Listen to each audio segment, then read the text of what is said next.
What's up, everybody? This is the Booch, and welcome to the latest installment of the WWE 2K25 Showcase Journey. So for this one, we're going to have some ladies action on this episode as Nia Jax goes one-on-one with Lyra Valkyria for the finals of the Queen of the Ring tournament for 2024. And what's interesting here about Nia Jax is she's in the family tree in a unique way. Now, apparently, she was born in Sydney, Australia, and raised in Honolulu, Hawaii. And she's of German and Samoan descent. So she's half Samoan and half German.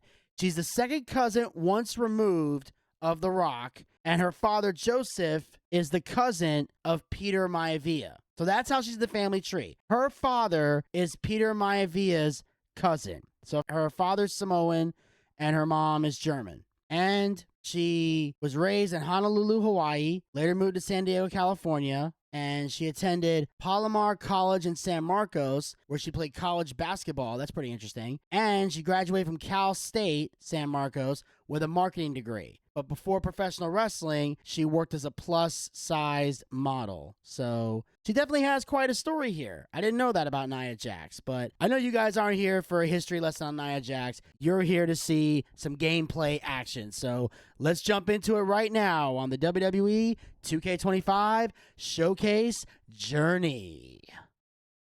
She's not like most girls. She's also not like most WWE superstars. Nia Jax, the reigning queen of the ring, is a reckoning, a force of nature that blitzes right through her competition. A cousin of The Rock, Nia Jax arrived in NXT almost 10 years ago with astronomical expectations. Undaunted, Nia Jax would dominate early opponents, finding herself competing for the NXT Women's Championship mere months after her debut. It did not take long for those running Raw and SmackDown to take notice. Well, our next pick, Nia Jax! And Nia Jax would join the Raw roster as part of the 2016 draft lottery. And since joining the main roster, absolutely no one has been safe from Nia Jax. She is a two-time women's champion. She is a two-time women's tag team champion. She competed in the men's Royal Rumble match in 2019, even getting an elimination while in the ring. Nia Jax looking to eliminate, she does! She's battled standouts like Charlotte, Bayley, and Becky Lynch. And all the while, she has left undeniable destruction in her wake. In the ring, she applies many of the same tactics that once benefited Yokozuna, even using her own version of the Banzai drop, known as the Annihilator. And just like its namesake, if it connects, your night is over. And Nia Jax remains driven for even more success, jumping at any opportunity to prove her dominance. This last year, that included entering into the 2024 Queen of the Ring tournament after earning victories over Naomi, Jade Cargill, and Bianca Belair. Nia Jax would fight her way into the finals, taking on former NXT Women's Champion Lyra Valkyria. Valkyria built a lot of momentum, defeating Dakota Kai, Zoe Stark, and Io Sky to punch her ticket into the final at the Queen and King of the Ring. With an obvious game plan, Lyra would look to stick and move, avoiding the colossal attacks of her opponent. Unfortunately, as often happens when competing against Nia Jax, Lyra made one miscalculation, and that error in judgment provided Nia Jax with the opening she needed to annihilate her competition. This is your opportunity to crown the first queen in Bloodline history. Make Lyra suffer. Make her regret ever entering your ring. Showcase the otherworldly power that forces an entire roster to cower in your presence. Because when you're an irresistible force like Nia Jax, Resistance is futile.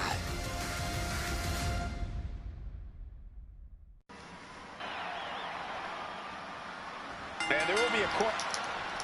And Nia now misses wildly. Lyra goes up over the top. Nia's got it caught, though. Lyra trying to rely on her technique to bring down the irresistible force, but having no luck at the moment. I'm not sure this is going to work either. Jax just entirely too strong, but whoa! That was interesting. Oh, nice athleticism by Valkyria. Even Jax might be a little impressed. I wouldn't go that far, Saxton. Here comes Nia, just imposing her will on Lyra Valkyria. Again, Lyra showing how resourceful she is, applying the sleeper to Nia Jax. Lyra tried to hold on. And now Nia Jax in control, and she's going to look to put Lyra away. Nobody home! Set outside the ring, and Valkyria's got a chance. Huge window of opportunity. Right now for Lyra Valkyria to strike. Lyra may actually pull this off. Lyra may become queen. Lyra has the advantage. Okay, so let's see. Charge at Lyra while she's standing and facing you in the ring and look to connect with a big running strike. Okay, that's usually how I start matches anyway, so I'll be honest, I didn't expect that to happen. So now, hurt the opponent outside the ring, and then while inside the ring, flatten her with any of my standing grapple attacks. Okay. Nia reeling. But Lyra can't win queen of the ring with Jax on the outside. Okay, the battery's this match has low. to end in the ring. Anything can happen in WWE. It used to be a tagline, but it's the truth, and Lyra Valkyria is living it. Over the last 12 months, Lyra has already knocked off the likes of Becky Lynch and Io Sky, but she's never faced anyone the size of Jax. This is a first for her career. Targeting the chest, very effective. Okay, in the corner, all right. And she slides her back to the mat.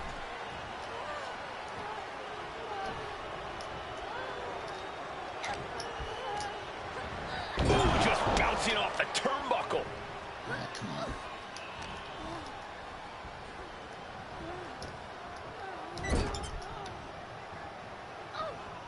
Ooh, what a headbutt. Confidence is always a key for Nia Jax. She comes into every match thinking she hasn't won.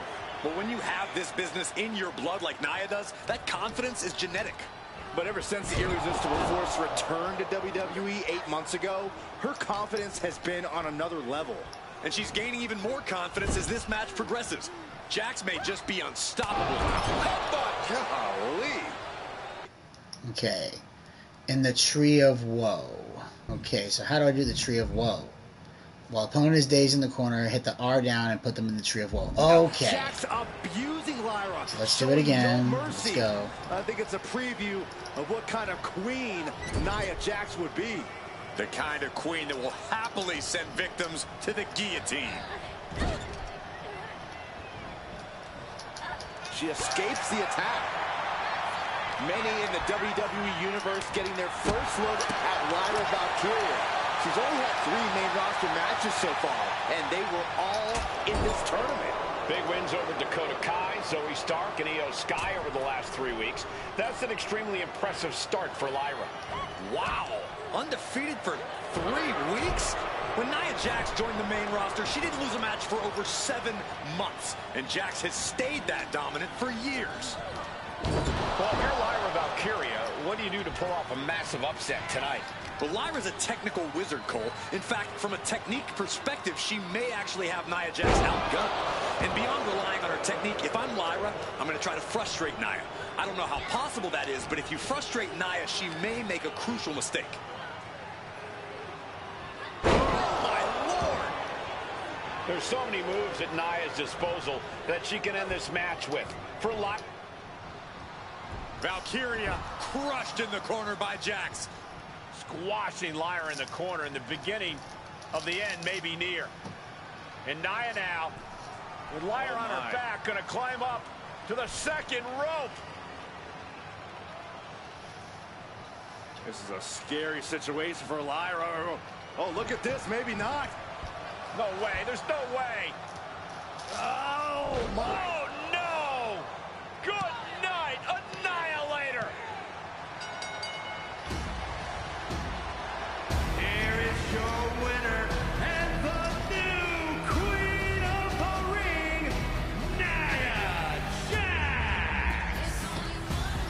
What a victory to the brand new Queen of the Ring. Nia said she would do it, and she backed up her claims. And now the Chief Content Officer of WWE and Triple H going to come in and congratulate Nia Jax and officially crown her the Queen of the Ring. Absolute dominance by the new Queen.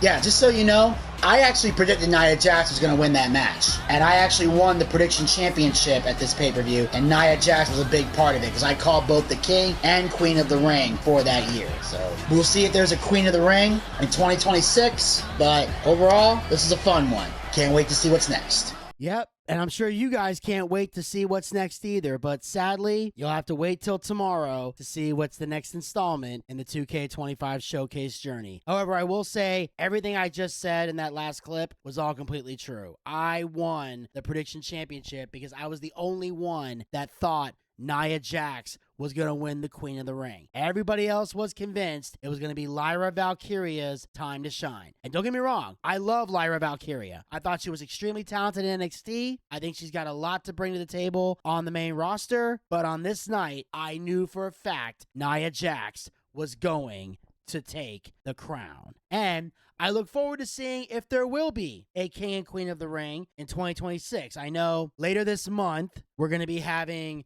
Night of Champions, and at the time that I'm sitting here recording this, they have not done any build-up for Night of Champions yet. In fact, they're still getting ready for Clash in Italy, so I don't really know what the Night of Champions card is at this current point in time. But if there is, in fact, a King and Queen of the Ring tournament, I look forward to seeing it. Not only that, but if there is a King and Queen of the Ring tournament, then I will be doing a classic pay-per-view review of King of the Ring 2000. I will be doing that if there is a King and Queen of the Ring tournament at Night of Champions where they have the finals.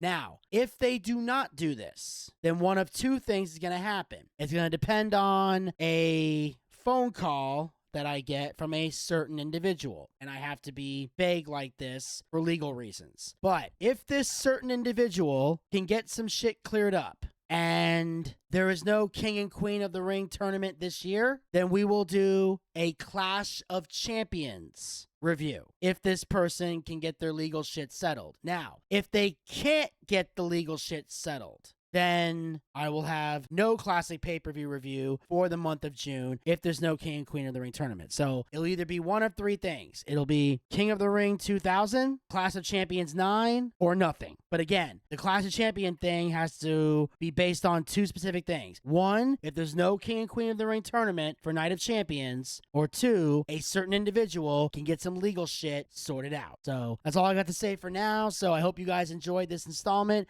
of the 2K25 Showcase. Make sure you guys follow us on all of our podcast platforms. The link will be down in the description box below. Follow us on social media platforms. That link will be in the description box below. And of course, as always, hit the subscribe button and ring that bell to be notified so you never miss another episode of the WWE 2K25 Showcase journey, as well as other additional Boochcast YouTube content. I'll talk to you guys tomorrow. Until then, pizza, baby.